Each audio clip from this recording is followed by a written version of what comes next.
आज है जैन धर्म और बौद्ध धर्म, दोनों धर्म को आज हम खत्म करें ताकि नेक्स्ट डे। अच्छा, मगध साम्राज्य का उत्कर्ष भी तो है ना। मगध समाज का उदय और पतन। मगध साम्राज्य के बाद विदेशी आक्रमण होता है। एक दो दिन और क्लास चलेंगे इस पर, जब क्वेश्चन लिखना केवल रहेगा, और तब हम लोग मौर्य साम्राज्य से शुरुआत लिखिए।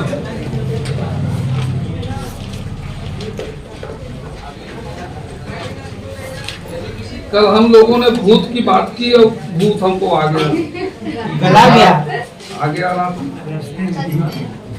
तो तुमने नहीं तो कहा झूठो, जब भूत होता है तो हम देखे ना होता है,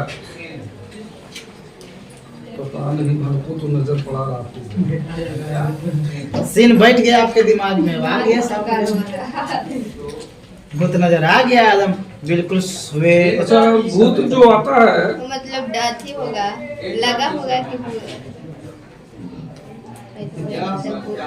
ये लगता क्या है? मतलब डर बैठ जाता है ना। अच्छा, हो जाता है।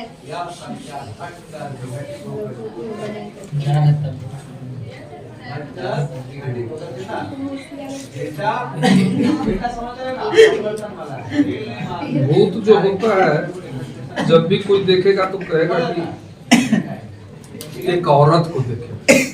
भूत में औरत नहीं, किसी के मुंह से न सुनिएगा कि एक मर्द खड़ा था, बस औरत और सफेद साड़ी। साड़ी भी तो सफेद ही पहनती, पता नहीं। अच्छा, गांव देहात में देखिएगा, या किसी टाउन में तो खैर मिलेगा नहीं, बहुत रेयर एक्सेप्शन केस जो गांव से उठ करके चला गया है वहाँ, वो लोग में हो सकता है। जो संभ्रांत फैमिली है, जो शिक्षित फैमिली है, कभी नहीं देखिएगा कि उसके घर में भूत प्रेत आ गया। कभी टाटा बिरला डालमिया ये सब के घर में कभी सुना है? नहीं, मोदी जी नहीं जाएगा वहाँ।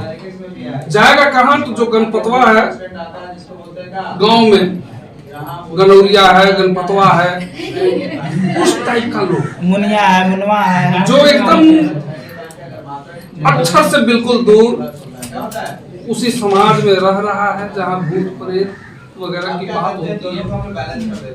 आधुनिक शिक्षा ही नहीं है तो आधुनिक सोच कहाँ से होगा? वहीं पर अभी 2-3 महीना पहले की घटना है। मेरे जो चरवाहा था उसके भतीजा का घाव हो गया, और घाव भी ऐसा 3-4 महीना से था। उसके बच्चे को घाव ठीक नहीं हो रहा था। उसी की उसका एक चाचा है, आप यहाँ से गए होंगे, आगे रफीगंज रोड में है। अच्छा, देखिए क्या बढ़िया बिजनेस है, एक नंबर का बिजनेस है। 1-2 बिजनेस जो है ना धरती का सबसे बढ़िया बिजनेस। एक तो ये झाड़ फूक वाला, इसमें कोई इन्वेस्टमेंट आपका नहीं है और लाखों कमा सकते हैं। No investment. आप सीखिए। एक हाथ और कुंडली देखने वाला, भविष्य बताने। जंगल में कलकत्ता से लोग आते हैं दिखाने। अरे वही हम कहानी कर रहे हैं, वो मेरे बनिहार का बेटा है। जब हम पटना रहते थे तो वो आता था मिलने के लिए। यहाँ जब हम ज्वाइन कर लिए शिक्षक में, तब मालूम हुआ कि से वो आदमी कुछ डॉक्टरी कर रहा है। तो हमको भी लगा कि आज तो वो में जितने लोग हैं, कोई MBBS तो है नहीं, सब वही सुई देने के लिए जान गया तो एक क्लिनिक खोल करके बैठ गया डॉक्टर ने। अदरवाइज उनको सुई भी देने नहीं आता। तो हम समझे कि वैसा ही कोई होगा, लेकिन पैदल हम जाते, खास करके जाड़े के दिनों में हम घर जाते हैं पैदल। जा रहे थे तो देखे कि उसके क्लिनिक के आगे कम से कम तो 30-40 लोगों की भीड़ है, औरत मर्द। वाह, इसका क्लिनिक कितना जबरदस्त चल रहा है भाई, वो में तो और किसी का नहीं चलता होगा।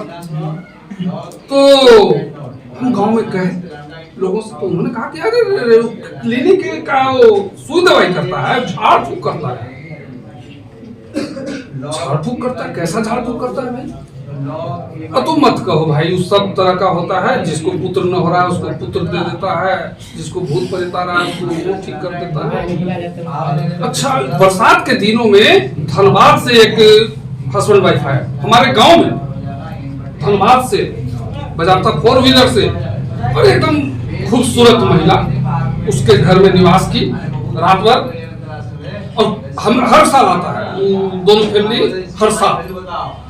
पता नहीं कितना पैसा उसको देता है। दीवान जा रहा है, सोफा जा रहा है, 1 डिसमिल जमीन नहीं है इस आदमी के पास। लेकिन जाकर देखिए, पक्का मकान है। क्या वो हमारे गांव के जो बड़े लोग हैं, जो उनके घर में एक कुर्सी नहीं होगी लेकिन बजाता वो लोग, वो जो लगाए हुए हैं फर्स्ट क्लास के दीवान है, पलंग है, सोफा है, एसी लगा रहा। बताइए, अनपढ़ है। तो मेरे चरवाहा भतीजा के हो गया घाव, 2-3 महीना में घाव ठीक नहीं हुआ। वो चला गया एक औरत के पास जो झाड़ती है। वो कह दिया कि तू दौड़ रहा है, कभी ठीक होएगा, हो तो फलवा कर ले, इसी के बारे में कह दिया। अब लो ना, पूरा फैमिली लाठी लेकर के पहुंच गया उसके यहाँ, जब जान मार देंगे। वो दौड़ा दौड़ा रात में पहुंचा हमारे दरवाजे पर, कि देखी ना ऐसे ऐसे बात कर रहे हैं, बताइए हम कहा ये सब करवाई। सुबह पर उसको बुलवाए हम लोग, सलाह दिए कि अरे गधा, तुम्हारे बेटे को इन्फेक्शन हो गया गांव में, और जब तक इस गांव का ऑपरेशन नहीं होगा, ठीक नहीं होना है, सीधे जाओ तुम पटना। वो और गया के चक्कर में रहोगे, बर्बाद हो जाओगे। पटना जाओ। उसको डॉक्टर का रेफरेंस दिए कि वहीं पर जाकर के भर्ती कराओ। वो लड़का 15 दिन में ठीक होकर के चला। ये होता है झाड़ फूक। यदि हम लोग नहीं रहते, उसका भतीजा है, अपना ये भतीजा लगता है जो झाड़ फूक करता है, अपना भतीजा लगता है, इसको जान मार देता सब। तो 4-5 भाई था, लाठी लेकर के पहुंच गया था, जान मार देता इसको। ये परिस्थितियां होती। कोई ओझा के पास जाओगे ना तो सीधे कह देगा कि फलनिया जो है ना, तो घर में वही की।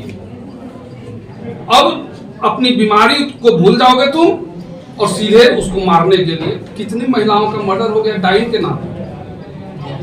कितनी महिलाओं का मर्डर झारखंड में तो हर साल होता है आदिवासियों के बीच। यहाँ भी वही स्थिति है। बिहार में कोई ज्यादा अंतर न है। हाँ, अब शिक्षा आई है, हम लोग बैठ करके चर्चा ये सब कर रहे हैं, तो थोड़ा सा आधुनिक सोच जरूर आया है। अभी भी तनी डाइन चल रहा है। हाँ, चले। अच्छा, अब ये चीज महिलाओं के पास चले, मतलब बिहार में कितना भी ये लोग पढ़ लेगा, लेकिन सोच वही है।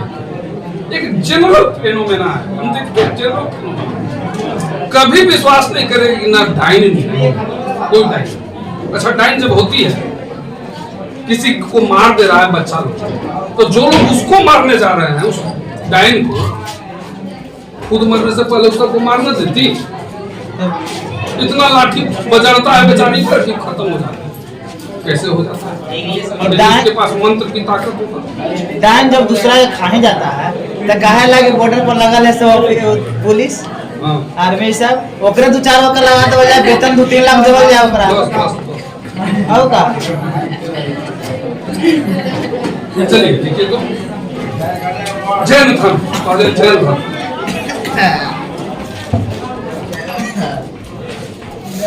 पढ़ो।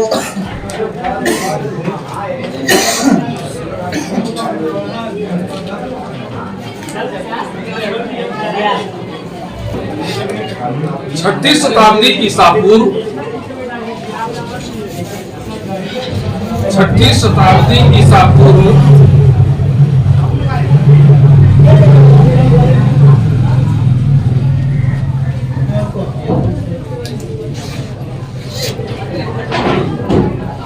उत्तरी बिहार में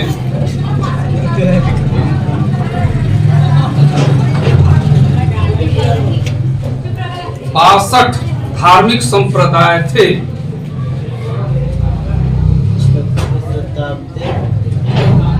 62 धार्मिक संप्रदाय थे। एक बार रिपीट किया जाएगा तो 6ठी शताब्दी ईसा पूर्व उत्तरी बिहार में 62 धार्मिक संप्रदाय थे। पूरे बिहार में ना हाँ। 62 संप्रदाय। धार्मिक संप्रदाय। धार्मिक संप्रदाय थे। हेडिंग कौन सी था? जैन धर्म। हमें कॉपी किसको क्या बोले? नेक्स्ट, जैन धर्म कॉपी ना में 24 तीर्थंकर माने गए हैं। 24 तीर्थंकर।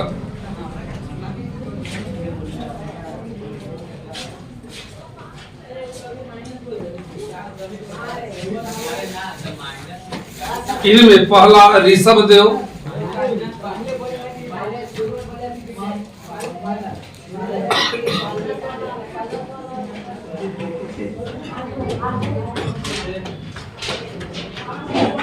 तेईसवां पार्श्वनाथ,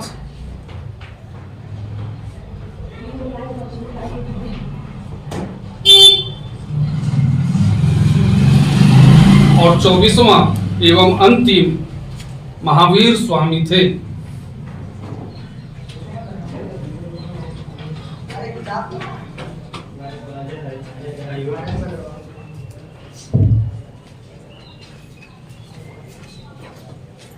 नेक्स्ट, प्रतीक चिन्ह भी सब रहता था महावीर स्वामी के।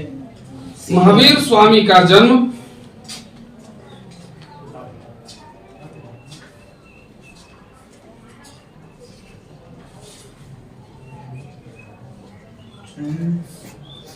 540 ईसा पूर्व में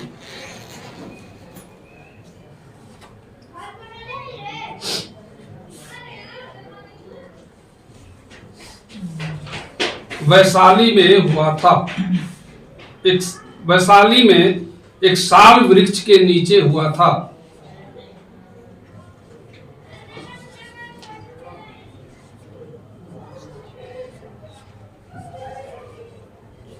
और उनकी मृत्यु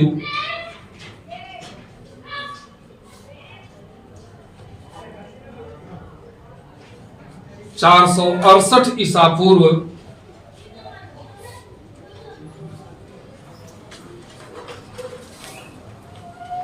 पावापुरी में हुई थी।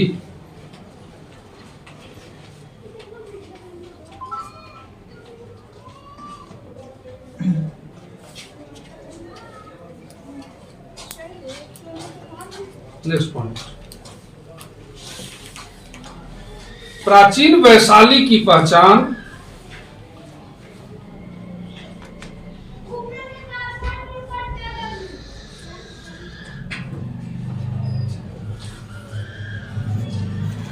बसाढ़ गांव से की जाती है। बसाढ़,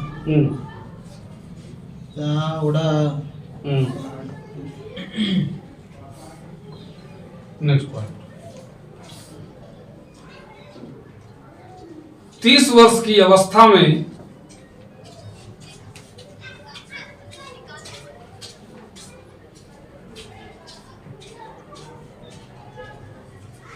महावीर स्वामी ने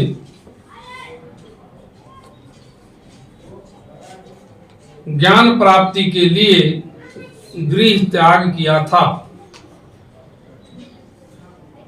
ने गृह त्याग किया था। किसके लिए? ज्ञान प्राप्ति के लिए गृह त्याग किया था। और 42 वर्ष की उम्र में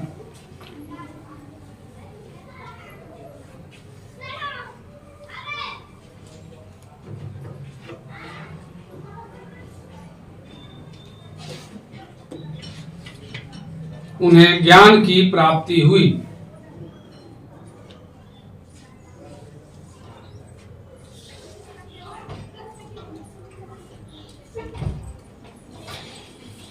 जिसे कैवल्य कहा जाता है।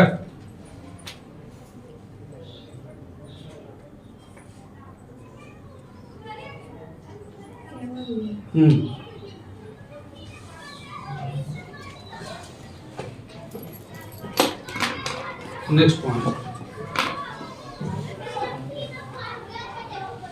जैन धर्म के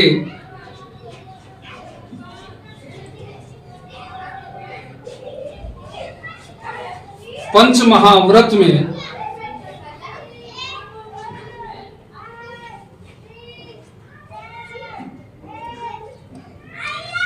महावीर स्वामी ने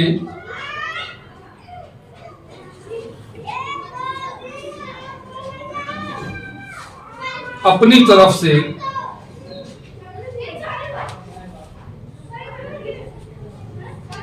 केवल ब्रह्मचर्य सिद्धांत जोड़ा था।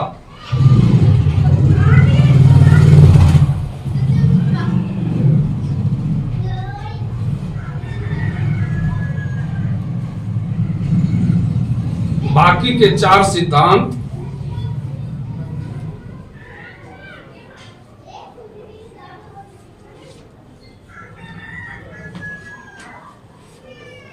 पार्श्वनाथ के दिए हुए थे।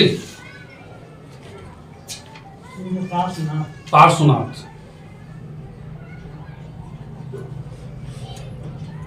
कलम ला।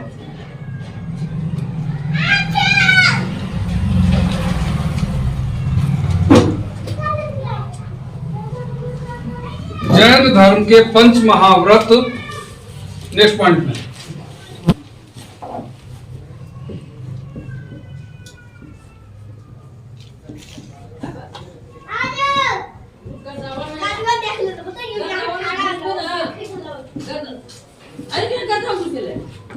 जैन धर्म के पंच महाव्रत निम्नलिखित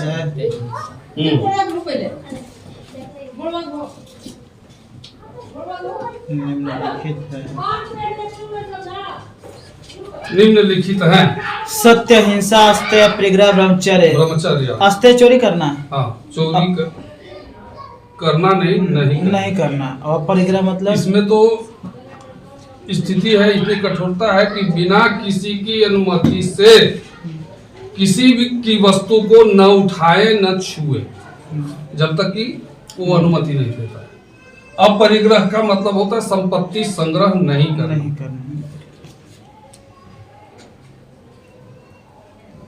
तो बौद्ध धर्म में है। इसमें सिर्फ ब्रह्मचर्य महावीर स्वामी ने दिया, बाकी ये 4 पार्श्वनाथ के पहले से दिए हुए।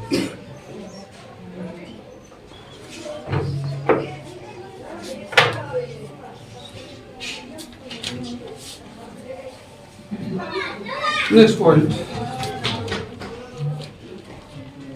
जैन धर्म के त्रिरत्न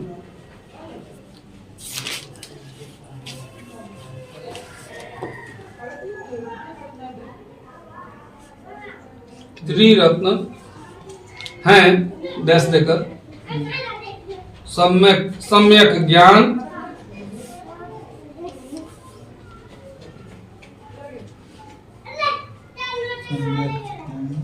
सम्यक ध्यान और सम्यक आचरण।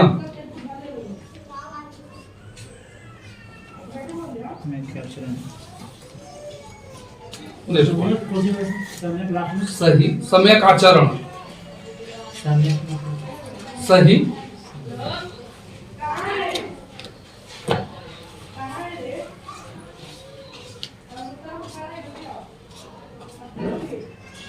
नेक्स्ट पॉइंट में मौर्य साम्राज्य के संस्थापक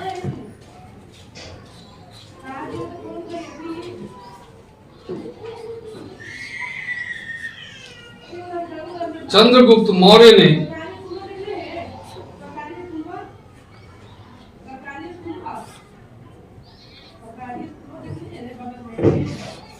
जैन धर्म स्वीकार कर लिया था।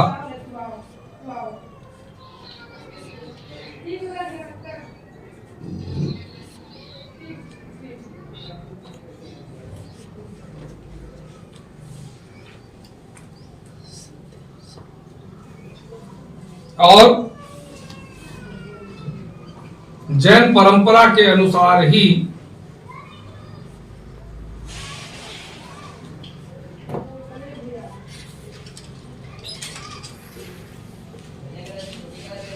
निराहार रहकर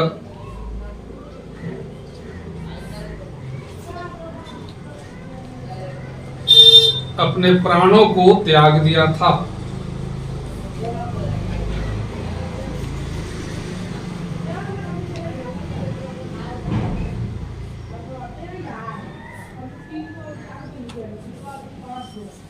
नेक्स्ट पॉइंट, जैन मठों को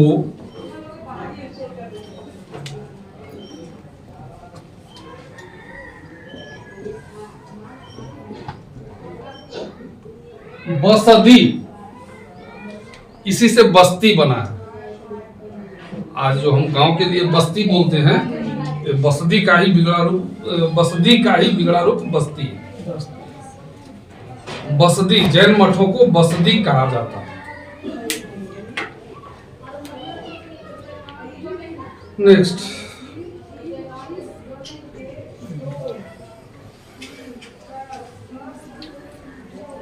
जैन धर्म के ग्रंथ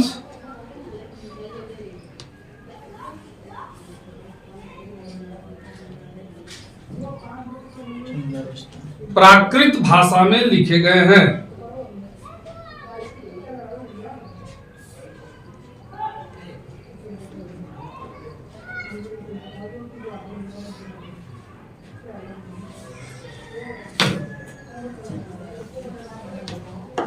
और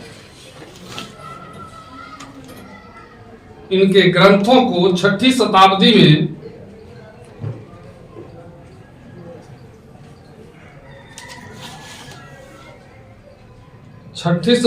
में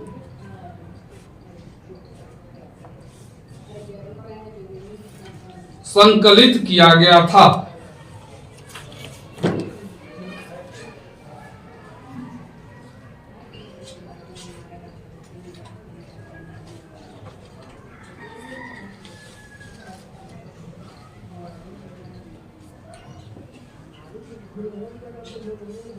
अब बौद्ध धर्म,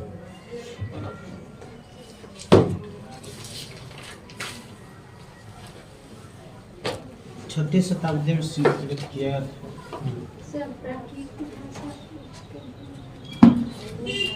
ये जितने हमारे भारत में भाषाएं हैं सब प्राकृत से ही निकली है। तमिल, तेलुगु, कन्नड़, आपको मराठी, बंगाली, हिंदी, संस्कृत, ये जो आज की संस्कृत है वो सब प्राकृत से ही निकली। प्रकृत में संस्कृत जैसा होगा ज्यादा। हाँ,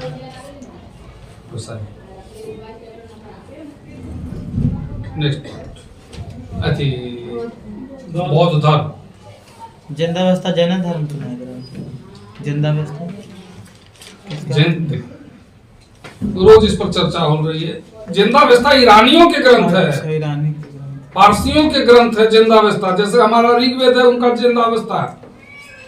और इसीलिए दोनों में काफी साम्य है, समानता है। क्योंकि वहीं से आर्य लोग भी भारत आए और यहाँ आकर के मंत्रों और ऋचाओं की रचना की। वहां भी जो आर्य रुक गए वे अपने तरीके से लिखना शुरू किए, तो उसका नाम अवस्था पड़ा, इसका नाम ऋग्वेद। ऋग का मतलब ही होता है ऋचा, वेद का मतलब होता है ज्ञान, जो ऋचाओं का ज्ञान है वेद का, ऋग्वेद उसका नाम। बाद में तो और 3 अन्य वेद।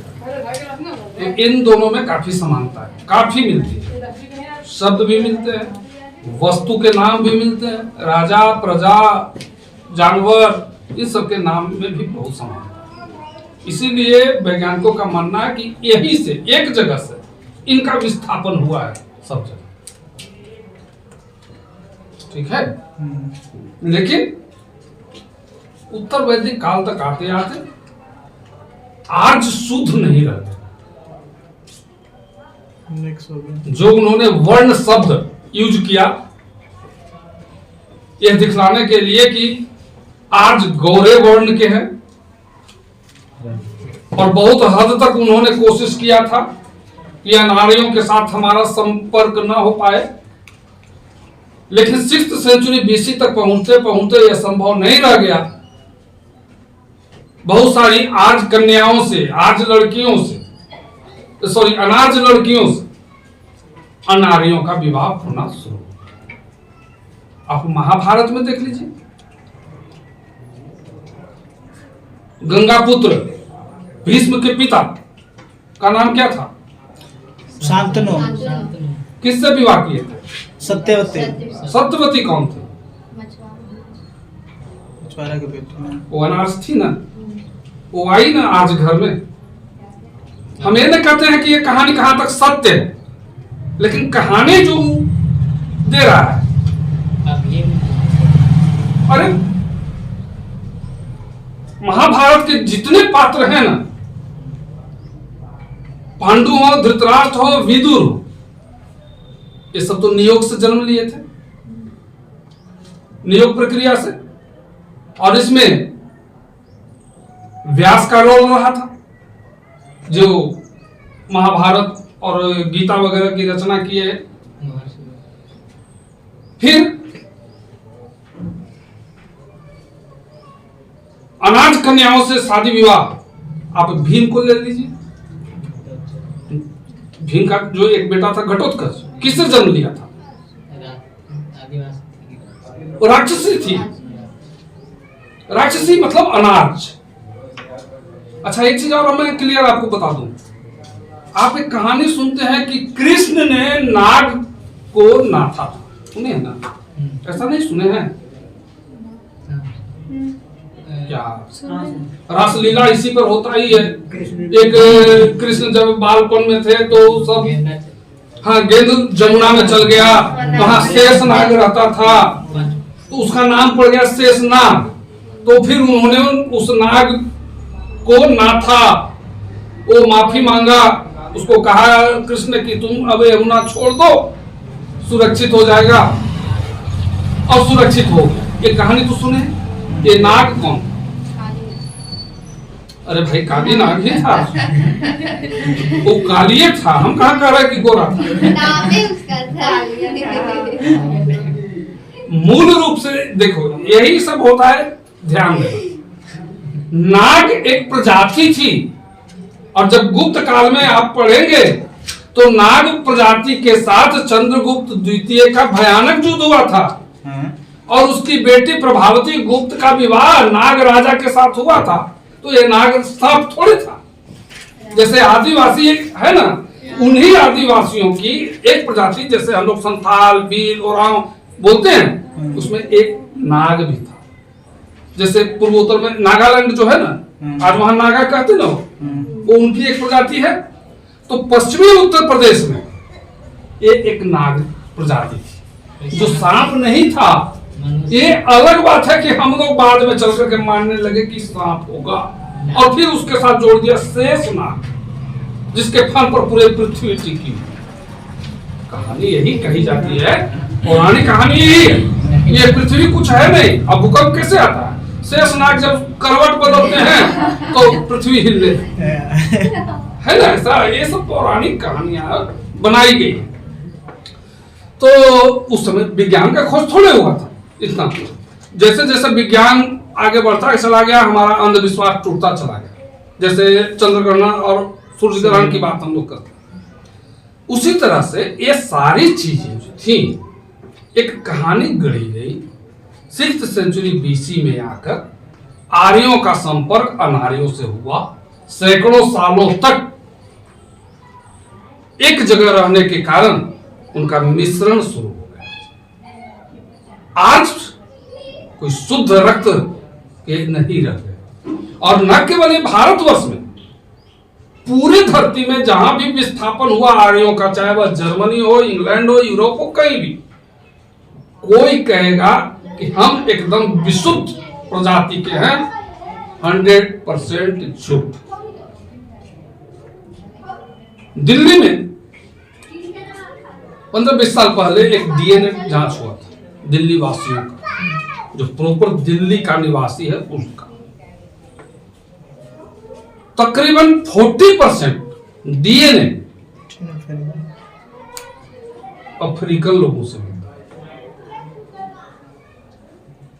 डीएनए दूसरे का नहीं होगा। आपका डीएनए, हमारा डीएनए हमारे बच्चे में जाएगा, उसका डीएनए उसके बच्चे में जाएगा।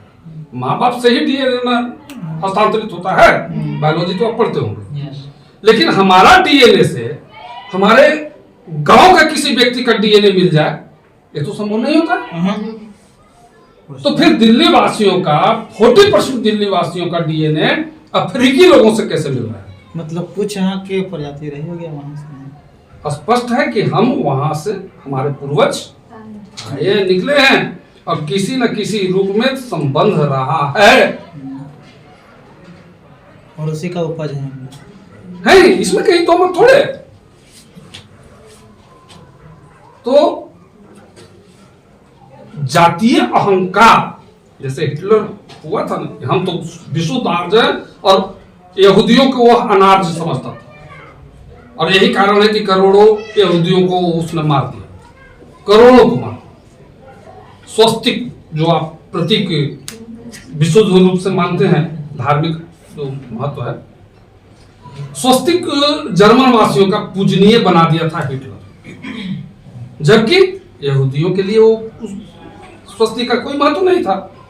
अब इसी आधार पर उसने मारना शुरू किया, करोड़ों लोगों को मार दिया, छटपटा करके जिंदा किया। यह जो गौरवान्वित लोग हो रहा है, यह होता है, यह कुछ और नहीं, तानाशाही का प्रमाण है।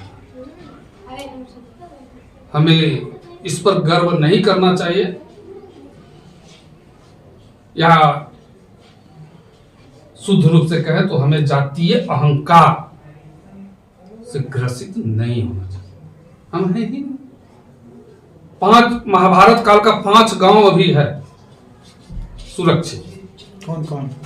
वो हिमालय की तराई में। वो लोग बाहर नहीं जाता है और अपनी घर की बेटियों का विवाह बाहर नहीं करता है, बस गांव में ही करता है, अपने में करता है। इसीलिए कि उनकी शुद्धता बनी रहे। वो प्योर आर्य हैं, मानते हैं अपने। और यही कारण है कि बहुत सारी विदेशी महिलाएं आर्य संतान पैदा करने के लिए उस गांव में आती रहती हैं कुछ दिन, और फिर यहां से कुछ दिन रहने के बाद वापस लौट जाती हैं। 5 गांव अभी तक हैं। एक बात समझ में नहीं आ रहा है कि आर्य और अनार्य का शुरू में डिफरेंस क्या था, दोनों में अंतर कुछ नहीं था।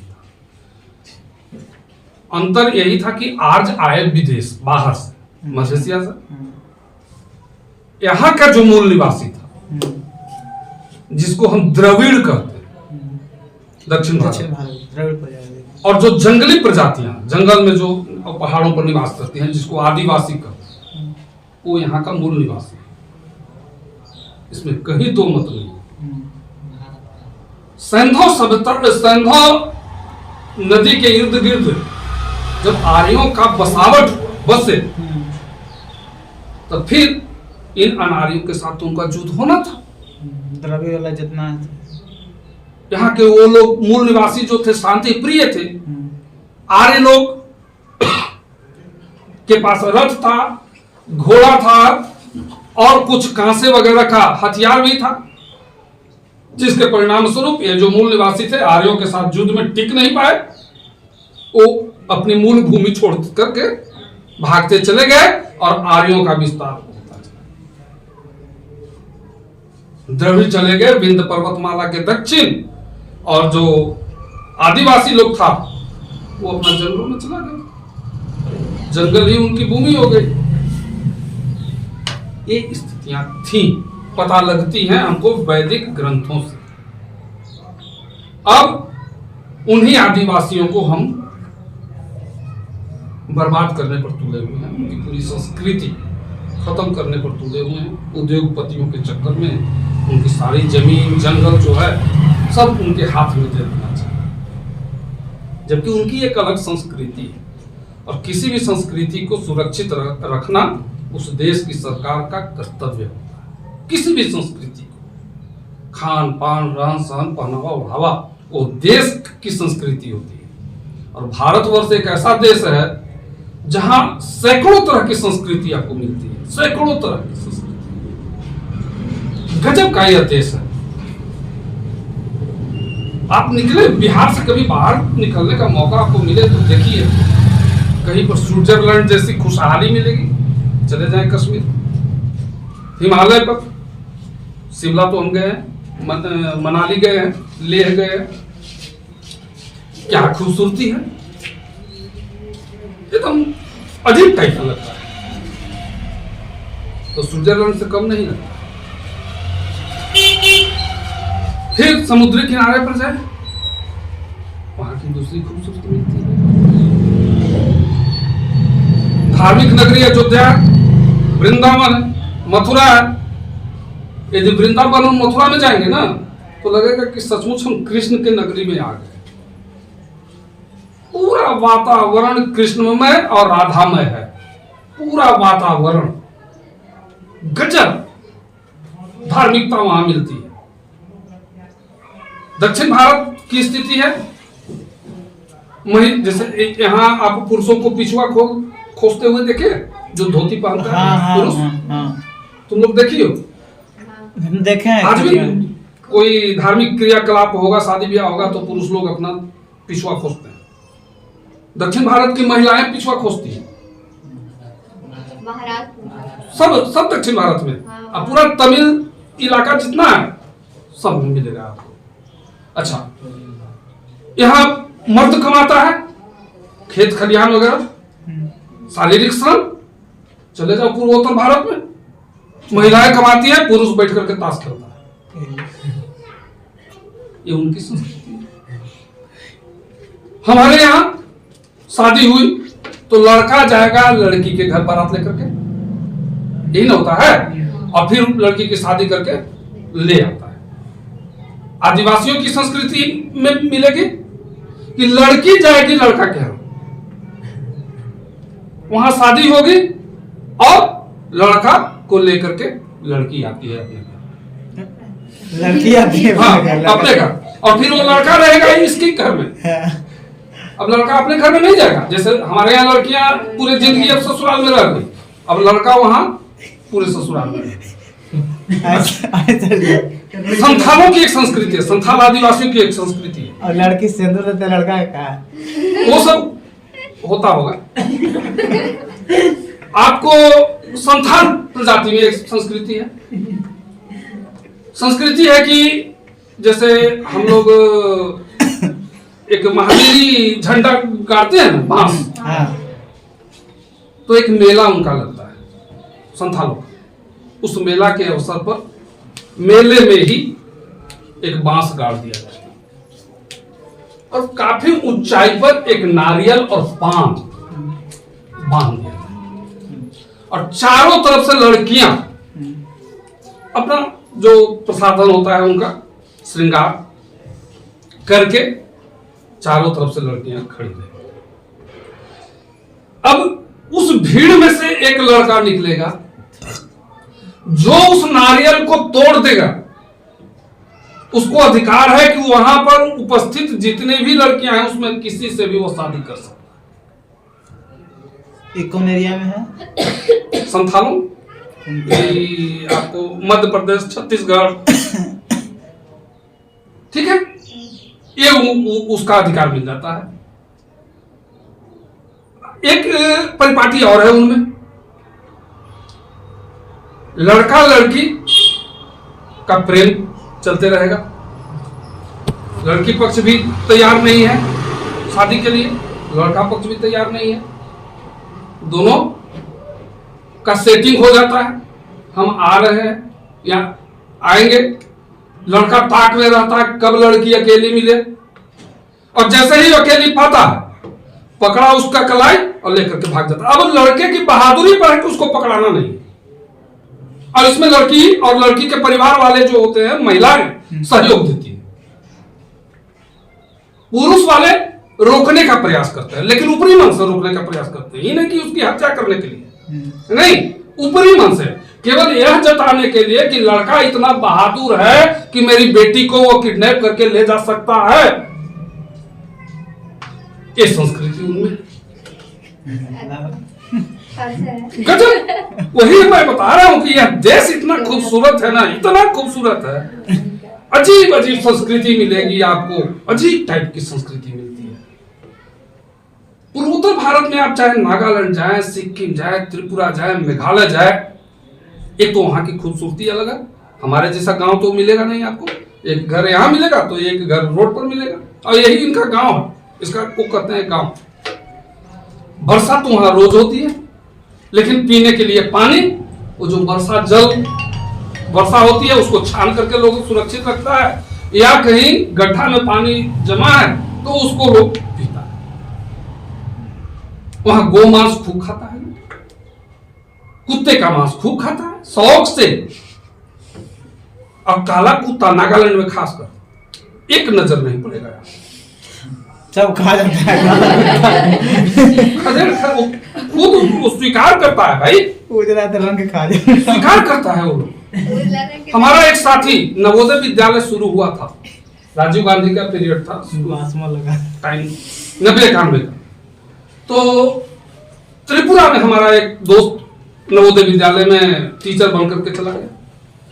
तो नवोदय विद्यालय में तो सारा कुछ सरकार का रहता है, साबुन, सोडा, सरफ, टीचर और विद्यार्थी दोनों को मिलता है। हॉस्टल में रहता था, तो बताता था कि जिसमें वो लोग कुत्ता बना करके खाता है ना, उसी में हम लोग का भी खाना उसी बर्तन में बनाता था। बस यही एक कारण था, वो नौकरी छोड़ करके भाग गया, सिर्फ एक कारण। नेचुरल बात है, कुत्ता कौन खाएगा भाई, और वो उसी बर्तन में वो बना रहा था, तो थोड़ा सा नफरत तो होगा ही होगा। गाय मांस खूब खाता है, ये हमारी संस्कृति नहीं, उनकी संस्कृति है। कोई भी धर्म का हिंदू ही खाता है भाई। कौन कौन राज्य में सर? त्रिपुरा, मेघालय, नागालैंड, सिक्किम, ये जो 7 स्टेट है, 7 सिस्टर्स, सब में वहां गजब संस्कृति है। आप यहां से गुजरात जाए या दूसरे किसी स्टेट में जाए, वहां की संस्कृति आपको अलग मिलेगी। ढोकला खाए नहीं? कहाँ? ढोकला गुजरात में बनता है,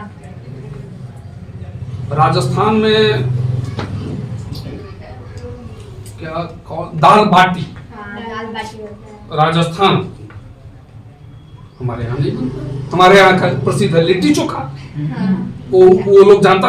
हम अपनी भौजाई को लेकर के, कैंसर हो गया था तो बॉम्बे 1 महीना रहे, एक मुस्लिम का लॉज था, उसमें सब बिहार के ही करीब लोग था, कैंसर मरीज के ही। छत पर लोग खाना बनाता था, तो एक महिला थी, इधर कहीं की होंगी, बूढ़ी बुजुर्ग, तो सत्तू भर की रोटी बना रही थी। और लॉज वाला जो मैनेजर था, वो एक बेंच लगा हुआ था, उसी पर बैठे हुए थे हम लोग, वो एक टक के देखा क्या कर रही है, तो पूछा, उसे नहीं बर्दाश्त हुआ तो पूछा, माँ जी तुम क्या कर रही हो? कहा कि भाई हम रोटी बना रहे हैं। रोटी? उधर लोग चपाती करता है, रोटी ऐसा कि रोटी एक क्या भर रही है? तो कहा कि हम लोग इसको सत्तू कहते हैं। सत्तू लोग नहीं देखा, बिहार से बाहर चले जाओ, सत्तू नहीं। अच्छा, वो बुढ़िया जब बन गई रोटी सत्तू करके, तो मैं चटनी चोखा और एगो रोटी उसको दिया, तू खाओ। तो वो कह रहा है कि वो सब तो ठीक है, लेकिन इसके अंदर इस सत्तू गया क्या?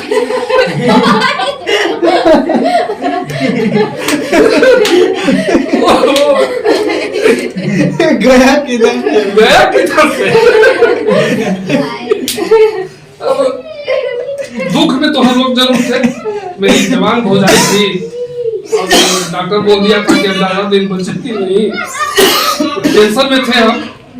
लेकिन फिर भी जब वो ऐसा बोला तो हमको बड़ा जोर से हंसी भी छुटी। तो कहने का मतलब ही है कि ये भारत ही ऐसा देश है जिसकी संस्कृति में विविधता है, और इसीलिए तो हम एकता कहते हैं, विविधता में एकता। चाहे किसी भी संस्कृति के लोग हों, हर कोई अपने देश भारतवर्ष को ही मानता है। ऐसा थोड़े है कि वो गोमांस खाने वाले लोग किसी दूसरे देश को मानते हैं कि ये हमारा देश नहीं है, भारत नहीं ना, वो तो भारत को ही मानता है। तो इसीलिए इसको विविधता में एकता कहा गया है, और इसी को हम लोग बना करके रखना चाहिए। और ये अलग बात है कि आज फिर देखो तुम लोग हमको करने से करने विषयांतर कर दिया और बौद्ध धर्म छूट गया। इस तरह पता नहीं तुम छेड़ देते आर्ज अनार्ज और क्या क्या बोल दिया। इतना कम थोड़े हो गया 4 बज गया। हाँ तो बज गया तो क्या करें? तब रोक देते हैं। हालांकि इसने सर जी, हाँ अखंड भारत क्या होता है? अखंड न टूटा। जिस भारत जो भारत बटा हुआ ना जुड़ा हुआ। अब इसमें भी देखो कंसेप्ट दूसरा हो रहा है। प्राचीन काल में समुद्रगुप्त के शासन का होता। इस भारतवर्ष का विस्तार अफगानिस्तान तक हुआ, वर्तमान अफगानिस्तान। मध्यकाल में अकबर के शासन काल में हम अफगानिस्तान तक पहुंचे। तीर्थंकर उनको जो था जैन धर्म में 24 तीर्थंकर माना गया है। जो सर्वोच्च कोटि की सर्वोच्च कोटि के चीजों का संत होते हैं उनको तीर्थंकर का। अब यह जो इस सरकार के चट्टे बट्टे लोग हैं, इनका कहना है कि हम वहां तक जाएंगे, अफगानिस्तान तक, वो हमारा अंग था। ये जानबूझ करके अशांति करना है ना, देश को युद्ध में झोंकना। Iran, Iraq, Afghanistan, Burma, Sri Lanka, ये सबको तुम जोड़ लोगे? अरे 20% तो मुसलमान है जो तुमसे संभाल ही नहीं हो रहा। सब भारत में जोड़ना चाहता है। हाँ, इसको फिर से जोड़ो। मैं बांग्लादेश, पाकिस्तान, ईरान, इराक जितना है ना, सबको भारत से जोड़ेंगे। बताओ तो ये पागलपन है, तो इसको क्या कहेंगे? ये सब कौन कह रहा? ऐसा इसलिए इस गुफा छोड़ा जाता है कि हम भी कहेंगे कि ना, इतना बड़ा विशाल देश हमारा रहना चाहिए। और हमारी जो बेरोजगारी है, महंगाई है, भूखमरी है, यहाँ से लोगों का ध्यान हटा दें ताकि कोई आंदोलन सरकार के खिलाफ इन मुद्दों पर नहीं हो, सरकार को कोई इन मुद्दों पर नहीं घेरे। सबको ये प्रयास करे कि हाँ अखंड भारत चाहिए, अफगानिस्तान और पाकिस्तान सब भारत में होना चाहिए। यही स्थिति षड्यंत्र।